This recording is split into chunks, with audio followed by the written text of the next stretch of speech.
على نبينا محمد إمام الأنبياء والمرسلين وعلى آله وصحبه أجمعين أما بعد أعوذ بالله من الشيطان الرجيم بسم الله الرحمن الرحيم يرفع الله الذين آمنوا منكم والذين أوتوا العلم درجات وقال تعالى وما أرسلناك إلا رحمة للعالمين وقال النبي صلى الله عليه وسلم أدبوا أولادكم على ثلاث خصال حب نبيكم وحب أهل بيته وقراءة القرآن صدق الله وصدق رسول الله صلى الله عليه وسلم.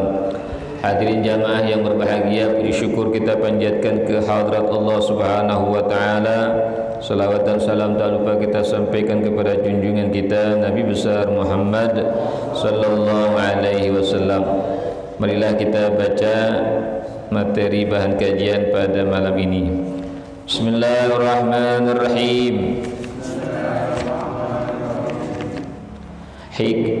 Al-mas'alatul ula. Al-mas'alatul ula.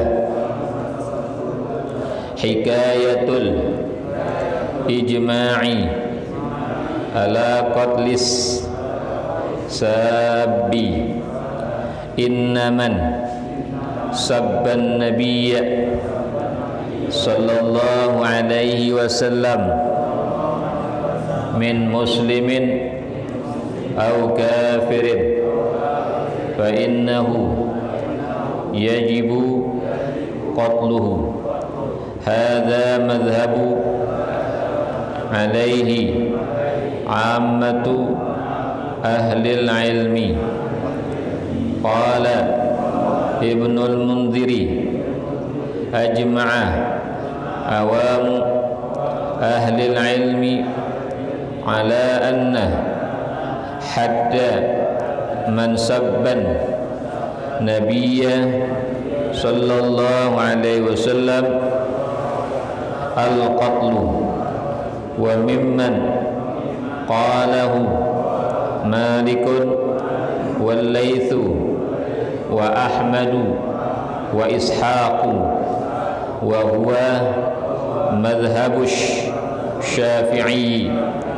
Qala wa huqiya 'anin Nu'man la yuqtalu ya'ni alladhi hum 'alaihi minasy-syirki a'zamu wa qad haka Abu Bakrin al-Farisi min ashabish Syafi'i ijma'al muslimina ala anna hadda man sabban nabiyya sallallahu alaihi wasallam al-qatlu kama anna hadda man sabba ghairahu al-jildu wa hadha ijma'u alladhi hakahu hadha mahmulun ala ijma'is sadril awwali min as-sahabati wat tabi'ina أو أنه أراد بهم إجماعهم على أن ساب النبي صلى الله عليه وسلم يجب قتله إذا كان مسلما وكذلك قيده القاضي إياد فقال أجمعت ummatu ala qatli mutanaqqasihi minal muslimina wasabihi wa kadzalika hukiyat an ghairi wahidin al ijma'a ala qatlihi wa takfirihi. Wallahu a'lam bishawab. Ini satu masalah, masalatul ula, masalah yang pertama. hikayatul ijma'i ala qatlis sabi, tentang hikayat, menceritakan, menjelaskan tentang ijma', kesepakatan para ulama. Sumber hukum Islam ada Al-Quran, ada hadis, sunnah, ada qiyas, ada ijma'. Nah, ijma' ini kesepakatan para ulama. Penjelasan tentang ijma', kesepakatan ulama ala qatli, tentang hukum membunuh as-sabi, orang yang mencaci maki Rasulullah sallallahu alaihi wasallam, orang yang menghina Rasulullah sallallahu alaihi wasallam, orang yang merendahkan diri, merendahkan Rasulullah sallallahu alaihi wasallam. Inna man sabban nabiyya sallallahu alaihi wasallam, sesungguhnya orang yang mencaci maki Nabi, menghina Nabi, mengejek Nabi, merendahkan Nabi sallallahu alaihi wasallam, min muslimin, apakah dia dari seorang muslim, orang yang beragama Islam, au kafirin, atau dia bukan beragama Islam, orang kafir, fa innahu yajibu qatluhu, maka sesungguhnya orang tersebut wajib dibunuh. Nah, inilah fenomena yang terjadi di Perancis. Rupanya ada kajian kayak begitu tuh. Itu anak muda umur 18 tahun, ada guru ngajarin tentang kartun Rasulullah yang isinya mengejek, menghina, merendahkan Rasulullah. Ternyata anak muda itu langsung dah membunuh guru tersebut, karena ada teks warisan para ulama-ulama zaman dulu yang menjelaskan bahwa siapa yang mencaci maki Nabi, menghina, merendahkan Rasulullah, apakah dia seorang muslim, apakah seorang kafir, maka hukumnya wajib dibunuh. Jadi kalau misalnya nyalain anak muda itu masih tanda tanya, karena ada teorinya. Kalau dibilang kriminal juga mesti dibaca lagi, ada nggak undang-undangnya di sana, bukan di sini, karena kejadiannya di sono. Mau pakai aturan Indonesia nggak pas, yang ngomong orang Indonesia nggak pas, lihat hukum di sono. Ada nggak undang-undang kriminal yang membunuh persis kejadian seperti itu? Kalau nggak ada undang-undangnya, nggak ada istilah kriminal. Kriminal nggak kriminal karena ada undang-undangnya. Nggak bisa orang main nyebut-nyebut kriminal tanpa ada undang-undang, harus ada undang-undangnya. Cuma buat di kita, kalau ada kasus kejadian begini, ada orang mencela Nabi, menghina Nabi, mencaci maki Nabi, mengejek Nabi, secara ilmu kita tahu bahwa orang itu secara hukum wajib dibunuh. Tapi dalam penerapan pembunuhan itu, karena kita di undang-undang kita ada proses hukum pengadilan. Nggak bisa kita main bunuh orang begitu aja, ntar ujung-ujungnya kita yang kena hukuman. Lain di zaman Nabi. Di zaman Nabi nanti di kasus ada diceritakan di sini sah-sah saja. Tapi setiap zaman ada aturannya. Setiap aturan ikutin zamannya. Sesuaikan dengan kondisi dan situasi yang berkembang. Ini dari mana teori? Hada madhabu alaihi amatu ahlil ilmi. Ini merupakan pendapat umum ahli ilmu, pendapat yang mayoritas, yang umum pada ahli orang-orang yang berilmu, alim, ulama. Jadi pendapat itu sudah pendapat yang sifatnya am, umum, mayoritas, general. Qala Ibnul Mundhir, berkata Ibnul Mundhir, ajma'a awamu ahli ilmi ala anna hadda man sabban nabiyya sallallahu alaihi wasallam al-qatl. Ijma' ulama ijma' umumnya ahli ilmu bahwasanya hukuman orang yang mencaci maki Nabi, mencela Nabi, menghina Nabi, merendahkan pribadi Nabi al-qatlu, maka orang itu mendapat hukuman dibunuh. Wa mimman qalahu Malikun wal Laisu wa Ahmad wa Ishaq. Di antara ulama-ulama yang berpendapat seperti ini adalah Imam Malik, gurunya Imam Asy-Syafi'i, ulama besar di Madinah Al-Munawwarah. Kemudian Abu Al-Lais As-Samarqandi di Samarkand. Wa Ahmadu, dan Imam Ahmad bin Hanbal, murid daripada Imam Asy-Syafi'i. Wa Ishaq, dan Imam Ishaq, wa huwa madhhabus Syafi'i, dan ini juga termasuk pendapat dari madhab Imam Asy-Syafi'i. Ini gara-gara ada kasus, kita perlu cari ilmunya. Ada kejadian, perlu cari ilmunya. Jadi ke depan kalau ada kasus-kasus lagi udah ada ilmunya. Terkadang gara-gara kasus ilmunya terungkap. Kalau nggak ada kasus, ilmu tak terungkap. Ada pertanyaan, ilmu terangkat, muncul di permukaan. Nggak ada pertanyaan, nggak ada ilmunya, nggak muncul ilmunya. Qala Imam Syafi'i berkata, wa hukiya 'anin Nu'man, dan dihikayatkan, dijelaskan, diceritakan dari Nu'man. Pendapat beliau agak berbeda. La yuqtal, kalau ada orang yang mencaci maki Nabi, menghina Nabi, merendahkan diri Nabi sallallahu alaihi wasallam, la yuqtal, ia tidak dibunuh.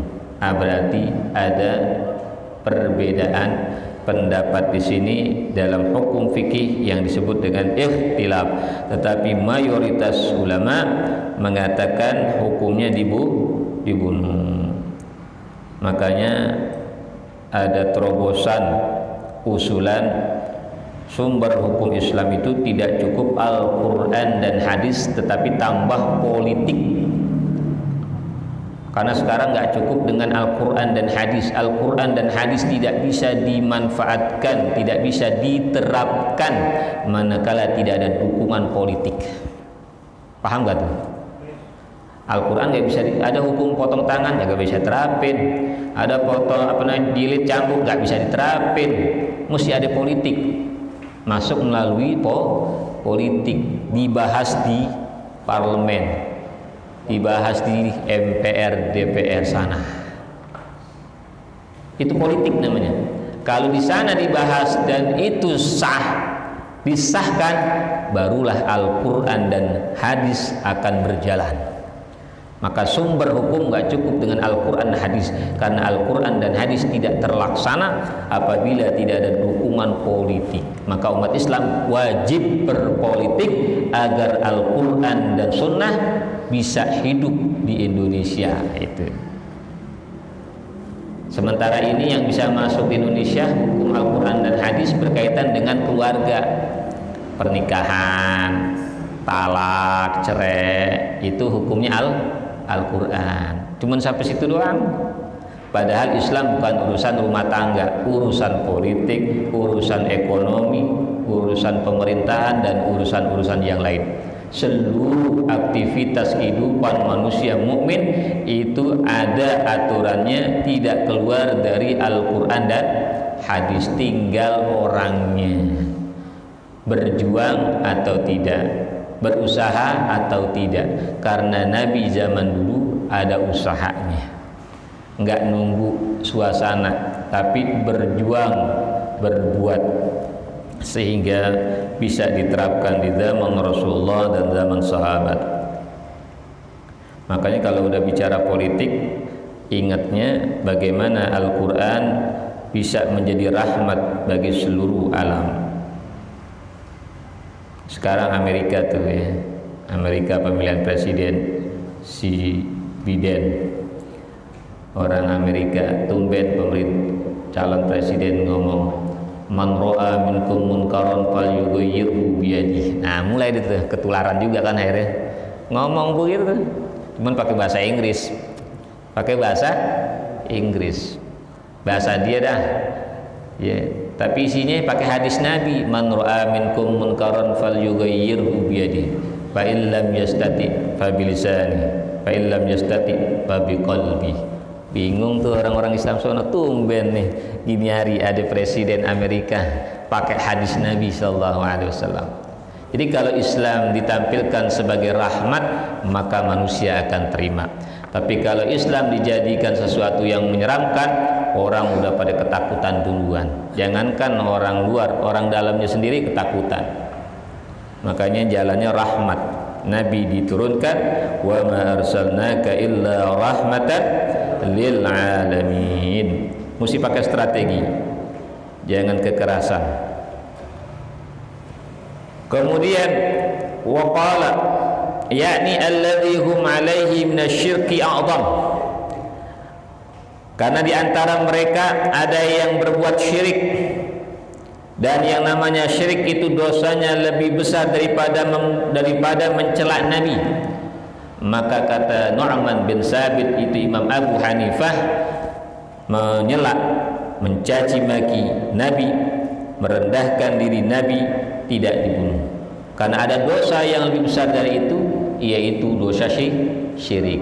Itu kata Nu'man bin Sabit, Imam Abu Hanifah. Jadi beda pendapatnya dengan tiga imam yang populer, Malik, Ahmad, dan Syafi'i. Mereka bertiga hukumnya bagi orang yang mencela, mencaci maki Nabi itu dibunuh. Itu mesti masuk undang-undang dulu. Ada undang-undangnya, kayak sekarang kemarin tuh undang-undang cipta kerja. Mesti berupaya itu dulu, bikin konsep, bikin aturan segala macam. Gol apa kagak? Kalau gol bisa diterapkan, kalau kagak ya kagak bisa diterapin. Mandul jadinya dah. Ya, Al-Quran sebatas hadis, sebatas tulisan saja, tidak bisa diterapkan. Karena itu perlu politik, dukungan kekuatan politik, kesadaran umat terhadap pentingnya politik. Jangan lari dari politik, atau dikerjain sama politik, atau dikambing hitamkan sama politik. Manfaatkan politik buat rahmatan lil alamin. Waqad haka Abu Bakrin Al-Farisi min ashabi Syafi'i. Sungguh Abu Bakar Al-Farisi, salah seorang sahabat atau muridnya Imam Asy-Syafi'i, menjelaskan, menghikayatkan, menceritakan ijma' al-muslimin, bahwa ijma' kaum muslimin, para ulama, ala anna hadda man sabban Nabi sallallahu alaihi wasallam al-qatlu, bahwasanya hukuman had, pemberlakuan hukum yaitu had bagi orang yang mencaci maki Nabi, mencela, menghina, merendahkan diri Nabi SAW, al-qatlu, yaitu dibunuh. Dulu beberapa lama belakangan ada wacana orang yang korupsi hukumannya dibunuh. Ya, dengar gak tuh di surat kabar? Karena saking banyaknya korupsi, ada usulan supaya yang korupsi, koruptor dibunuh. Hukuman bunuh. Tidak ada hukuman, tidak ada peristiwa, tidak ada amal, tidak ada perbuatan yang lebih berat kalau diadu antara korupsi sama mencela, mencaci maki Nabi, maka yang lebih berat mencaci maki Nabi. Kalau koruptor nanti bisa dihukum mati, maka mencaci maki Nabi, merendahkan Nabi itu lebih aula. Gitu. Secara hukum. Karena kalau orang koruptor enggak keluar dari agama Islam, orang korupsi enggak keluar dari agama Islam. Tetapi kalau orang yang mencaci maki Nabi, mencela Nabi, menghina Nabi, maka dia keluar dari agama Islam. Jadi lebih berat hukumnya. Tapi manusia memandang remeh. Kalau mencaci maki pemimpin, contoh simbol presiden, kena hukum. Kalau mencaci maki Nabi, menghina Nabi, nggak kena hukum. Itu masalahnya tadi, politik, kekuatan politik. Nggak bisa kalau nggak ada undang-undangnya. Al-Quran itu nggak bisa akan jalan. Undang-undang itu yang buat manusia, dan manusianya harus diisi manusia-manusia beriman dan bertakwa kepada Allah. Jadi untuk membentuk negara Indonesia yang berlandaskan Al-Quran dan hadis, tetapi rahmatan untuk seluruh agama, seluruh bangsa, seluruh penduduk, maka diperlukan manusia-manusia yang mukmin, muttaqin, muslihin. Bukan orang-orang yang cuma tampilin Al-Quran, hadis doang, bukan, tapi memikirkan keadilan sosial dan lain sebagainya. Waduh, itu idealis banget itu. Tapi terjadi di masa Rasulullah dan para sahabat Rasulullah.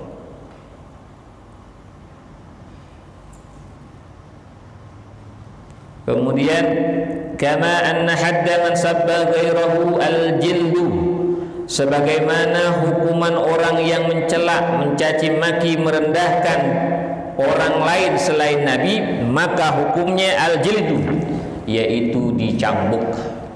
Kalau yang dicela, caci maki, yang dihina bukan Nabi, hukumannya cambuk. Itu mesti masuk undang-undang. Kalau enggak bisa. Cuma sekedar ilmu pengetahuan. Al-Quran itu cuma jadi ilmu pengetahuan, enggak bisa diterapkan, diamalkan. Makanya jangan kabur dari politik, jangan tidak bermain dalam politik, jangan enggak ikut serta dalam kegiatan politik.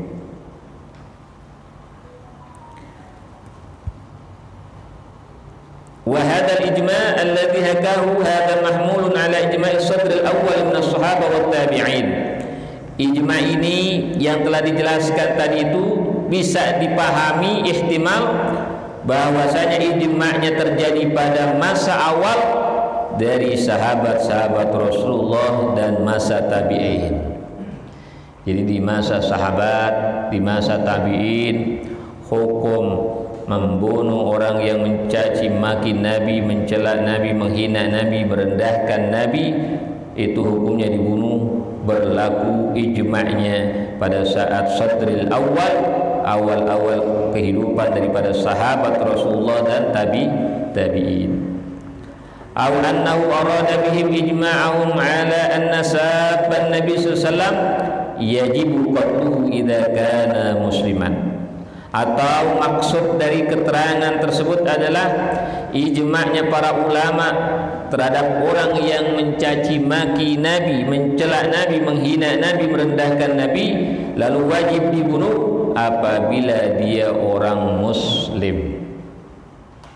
Apabila dia orang muslim. Jadi nggak pantas ceritanya kalau ada orang Islam mencaci maki Nabi, maka hukum bunuhnya pantasnya kepada orang yang ngaku muslim tapi mencela, menghina, mencaci maki Nabi. Karena nggak pantas orang muslim mencaci maki Nabi. Ketika ada seorang muslim mencaci maki Nabi, maka pantas hukumannya jadi dibunuh.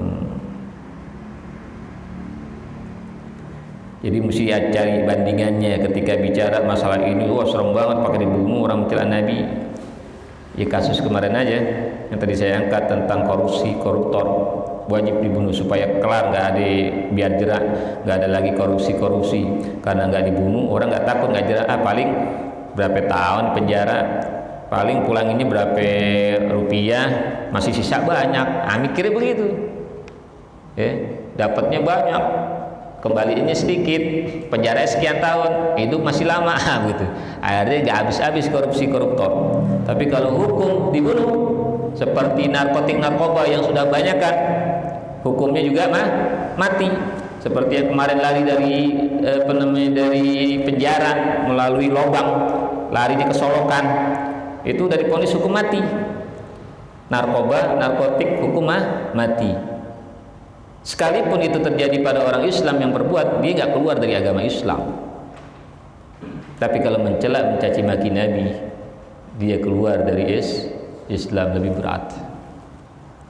Tapi itu dihukum mati kan? Ya, hukumannya mati. Kok bisa?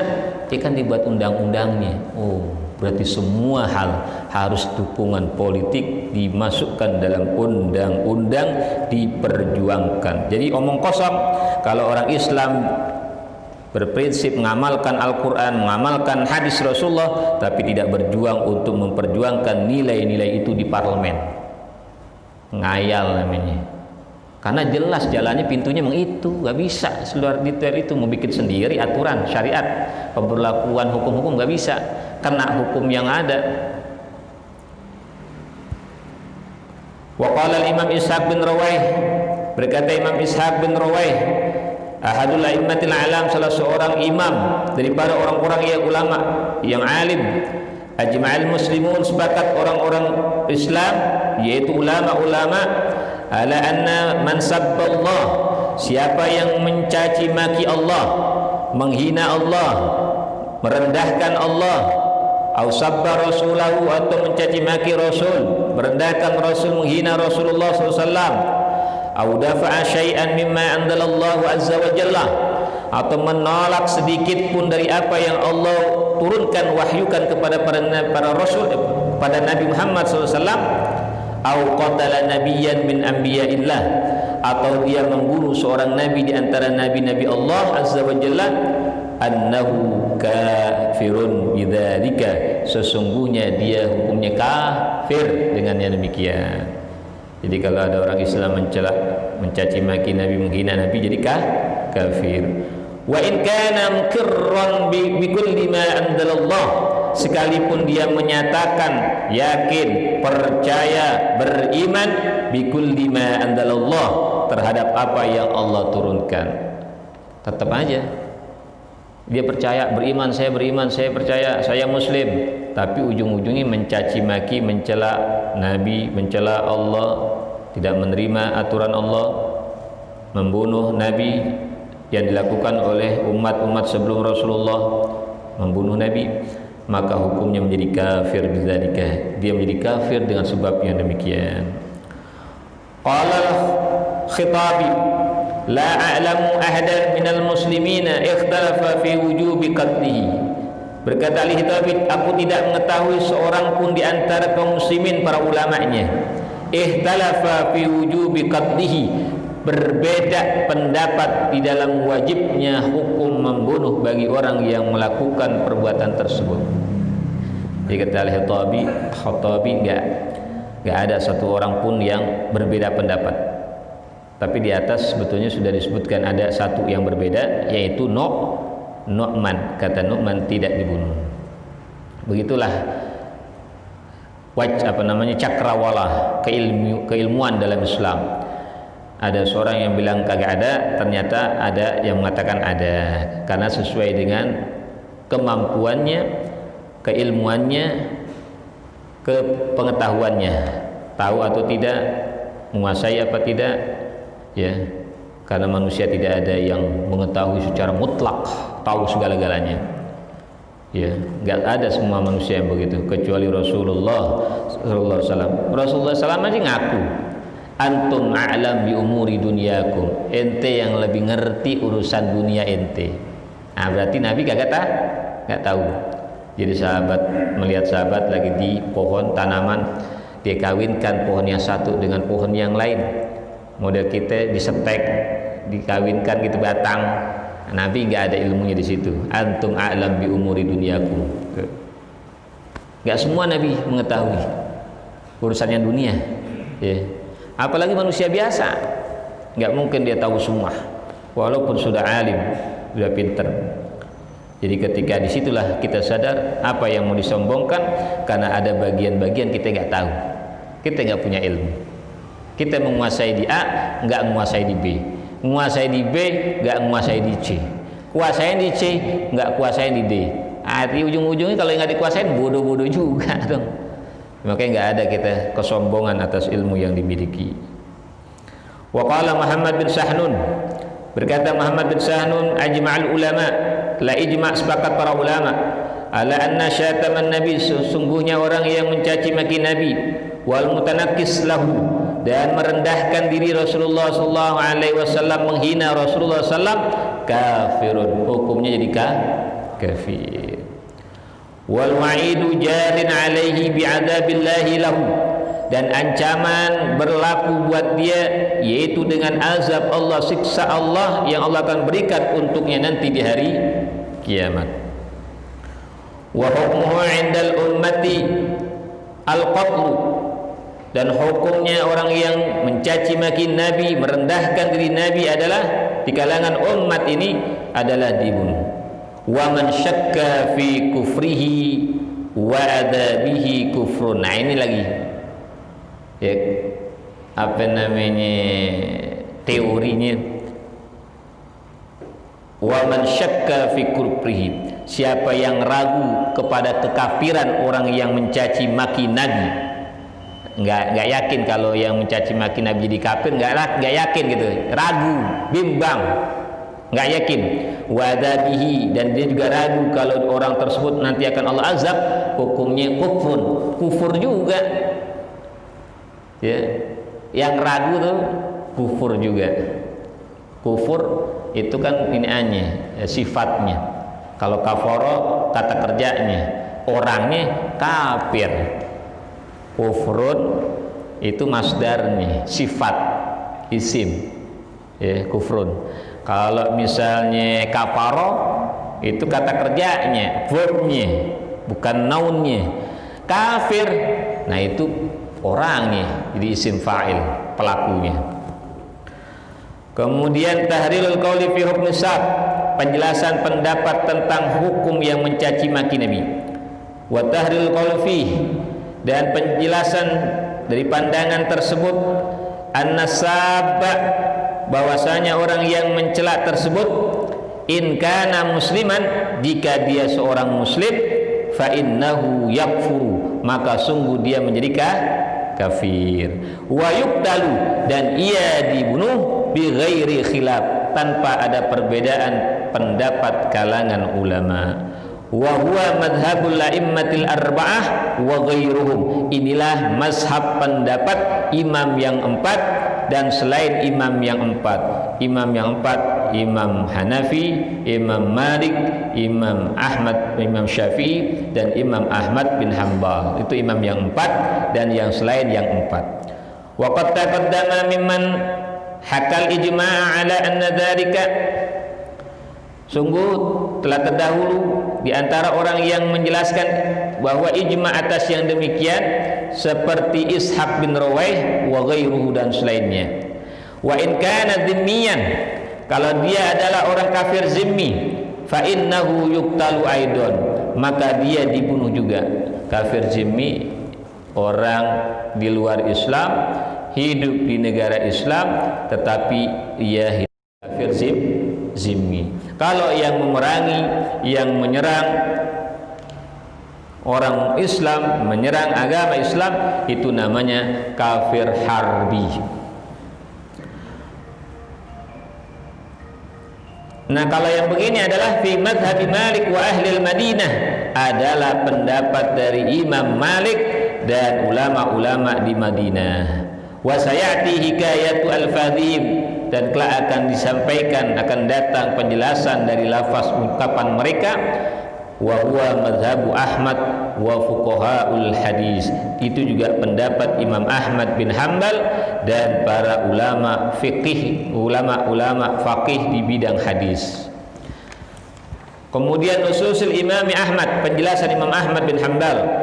Wa qad nassa Ahmad ala dzalika fi mawadhi'a mutaaddidatin, sungguh Imam Ahmad bin Hanbal telah menjelaskan yang demikian pada beberapa tempat.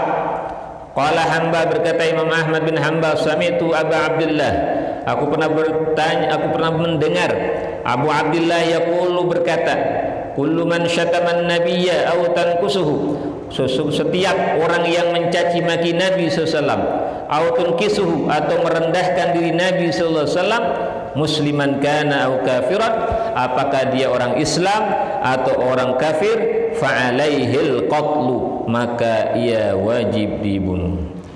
Wa ara an yaqula wa la yustataba, dan aku berpendapat maka ia dibunuh tanpa diminta terlebih dahulu untuk bertaubat. Lain dengan hukum orang yang meninggalkan sholat. Kalau ada orang Islam meninggalkan sholat, enggak mau sholat, lalu dia kena hukum dibunuh, sebelum dibunuh dia diperintahkan, dikasih waktu untuk bertaubat kepada Allah. Itu untuk sholat. Padahal kan sholat awwalu ma yuhasabu bihil abdu yaumal qiyamah, amalan yang pertama kali diperiksa oleh Allah, sholat. Tapi ketika hukum bunuh bagi orang yang meninggalkan sholat secara sengaja, dan itu juga bikin undang-undang dulu, nggak bisa main bunuh-bunuh aja, proses pengadilan, ya. Dan sebelum proses dibunuh, dia dikasih kesempatan untuk bertobat kepada Allah, Setelah itu baru eksekusi mati. Tapi buat yang mencaci maki Nabi dibunuh tanpa dikasih waktu untuk bertaubat. Artinya lebih berat amaliyahnya ketimbang orang yang meninggalkan sholat. Karena bisa murtad, ya murtad kafir. Kalau orang yang ninggalin sholat kan kagak kafir, nggak murtad. Dia nggak sholat orang Islam, KTP-nya Islam, nggak sholat, nggak murtad, nggak kafir. Tapi kalau dia ngomong, apaan tuh sholat? Nah, dia menghina sholat. Buat saya sholat nggak wajib. Itu baru murtad. Tapi kalau nggak ngerjain sholat, kagak murtad, fasik, orang yang melanggar agama. Nanti masuk dulu dicuci di api neraka, baru karena ada hati iman di hatinya walaupun sebesar zarrah, dia akan dikeluarkan dari api neraka. Tapi kalau yang mencela caci maki Nabi, keluar dari agama Islam, murtad, kafir. Kemudian terakhir, qala wa sami'tu Abu Abdullah, ia berkata, aku mendengar Abu Abdullah yaqul berkata, kullu man naqadal ahda, setiap orang yang membatalkan perjanjian ikatannya dalam agama Islam, wa ahdasa fil islami hadasan, dan terjadi sesuatu peristiwa di dalam pada saat dia beragama Islam, mislah hada, seperti ini, mencela Nabi, mencaci maki Nabi, menghina Nabi, ru'aitu alaihi al-qatla, maka aku berpandangan dia wajib dibunuh. Laisa ala hada utul ahdu wa dhimmatu, maka tidak ada bagi orang ini diberikan ikatan janji dan perlindungan dalam Islamnya, dalam kehidupannya, karena sudah mencaci maki Nabi. Wa kadzalika qala Abu Safra, begitu pula Abu Safra berkata, sa'atu Abu Abdullah an rajulin min ahli zimmati, aku bertanya kepada Abu Abdullah tentang seorang daripada orang kafir zimmi, syataman Nabi, yang mencela mencaci maki Nabi, madza alaihi, apa yang berlaku hukum baginya?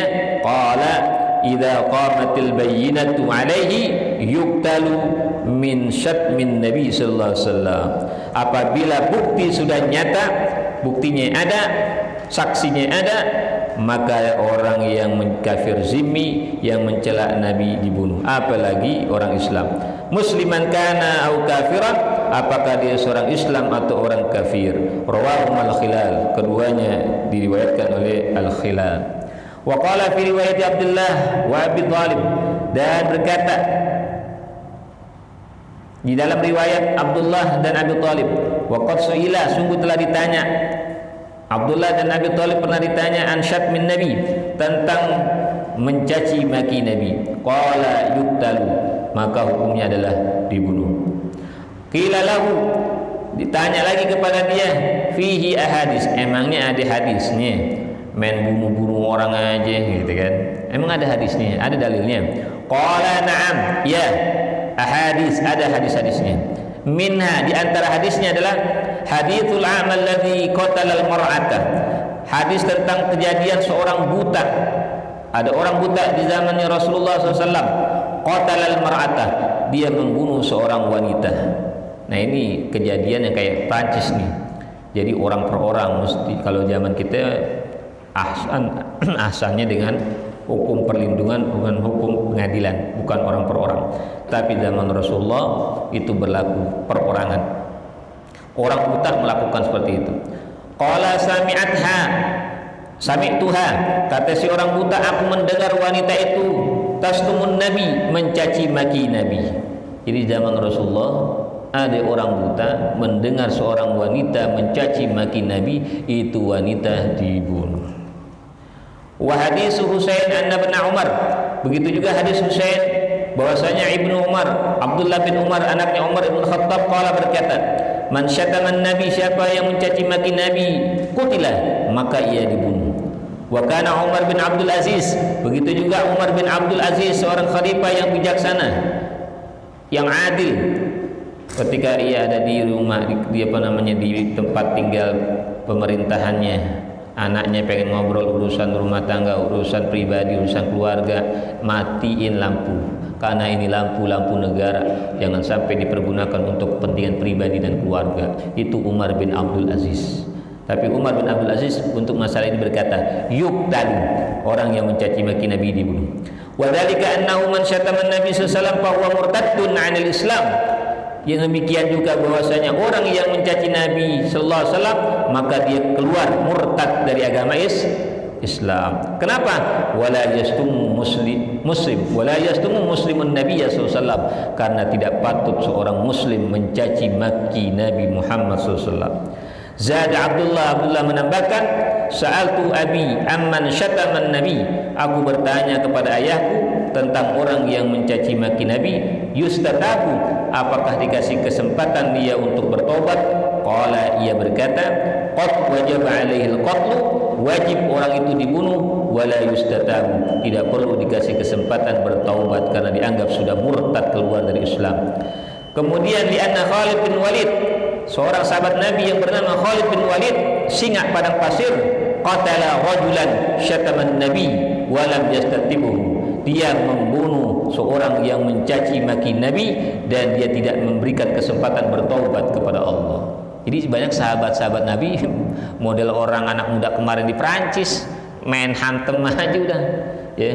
Tapi kalau kita nggak pakai begitu, hukumnya kita terima, tapi prosesnya yang beda ya. Beda proses itu tidak menghilangkan ajaran Rasulullah, karena sahabat-sahabat Nabi juga ada yang keras, ada pakai aturan macam-macam.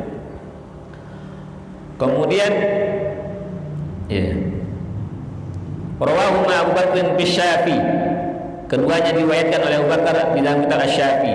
Wa fi riwayat Abi Thalib dan riwayat Abu Thalib, suila Ahmad amman syataman Nabi sallallahu alaihi wasallam qala yuqtalu qad naqadal ahda. Ditanya Imam Ahmad bin Hanbal tentang orang yang mencaci maki Nabi, ia berkata hukumannya orang itu dibunuh karena dia telah membatalkan janjinya dalam Islam. Kalau orang udah Islam berarti terikat janji. Apa janjinya? Dia ngomong kayak nggak ngomong kayak, pokoknya terikat janji. Janjinya apa kalau udah Islam? Darahnya, harga dirinya, hartanya haram dizolimi gitu ya. Kalau orang udah Islam haram dibunuh, haram dihina, haram diambil hartanya. Nah itu kalau udah Islam langsung terikat al-ahdu, janji. Tetapi ketika ada orang Islam mencaci maki Nabi, naqadal ahda, telah batal janjinya, harga dirinya udah nggak dihargai, kehormatannya sudah tidak dihargai, dan keamanannya juga tidak, jadi batal sudah. Wa qala Harb, berkata Harb, sa'altu Ahmad an rajulin, aku bertanya kepada Imam Ahmad tentang seorang min ahli zimmah, dari kafir zimmi, syataman Nabi, yang mencaci maki Nabi, mencela Nabi, qala yuqtalu, orang itu dibunuh. Idza syataman Nabi, apabila benar-benar dia mencaci maki Nabi. Rawahu Al-Hilal, keduanya diriwayatkan oleh Imam Al-Hilal. Wa qad nassa ala hadza fi ghairi hadhihi al-jawabat. Sungguh penjelasan ini tidak hanya dijelaskan, bukan hanya di sini saja, tetapi di luar jawaban-jawaban yang ada. Fa'aqwalu, kesimpulannya, seluruh penjelasan yang ada, kulluha, semuanya di atas itu nassa, telah menjelaskan fi wujubi qatlihi, tentang hukum wajibnya dibunuh terhadap orang yang mencaci maki Nabi. Wa fi annahu qad naqadal ahda, karena dia telah membatalkan ikatan janjinya dalam agama Islamnya. Wa laisa anhu fi hadza ikhtilaf, dan tidak ada dalam hal ini perbedaan pendapat para ulama. Dengan demikian kita dapat ilmu, kita dapat pengetahuan bahwa sebagai seorang muslim, apa yang terjadi kemarin-kemarin, banyak sahabat-sahabat kita pada demo karena dalam rangka menegakkan apa yang sebetulnya harus ditegakkan. Tetapi itu harus perjuangannya bisa terjadi kalau sampai di parlemen. Kalau di jalan tetap sebatas permohonan doang namanya, ya tuntutan doang, tapi tidak akan terlaksana kecuali jalurnya parlemen, MPR, DPR yang 5 tahun sekali kita pada milih orang, pilih perwakilan, kita nggak ngerti itu perwakilan tipenya, karakternya bagaimana terhadap ajaran Allah dan Rasulnya, terhadap Al-Quran dan hadis. Kalau yang kita pilih ternyata orang yang nggak peduli kepada Al-Quran dan hadis, maka hukum yang dibuatnya nggak pikirin itu sesuai dengan Al-Quran atau hadis. Makanya orang Islam harus jeli, sudah harus sadar, harus melek politik, melek agama. Mudah-mudahan Allah berikan ilmu yang bermanfaat. Sirrul Fatihah. A'udzubillahi minasyaitonir rajim. Bismillahirrahmanirrahim. Alhamdulillahirabbil alamin arrahmanir rahim maliki yaumiddin. Iyyaka na'budu wa iyyaka nasta'in. Ihdinas siratal mustaqim. Siratal ladzina an'amta 'alaihim ghairil maghdubi 'alaihim waladdallin. Amin. Bismillahirrahmanirrahim. Alhamdulillahirabbil alamin. Allahumma shalli wa sallim ala nabiyyina Muhammad wa ala ali nabiyyina Muhammad.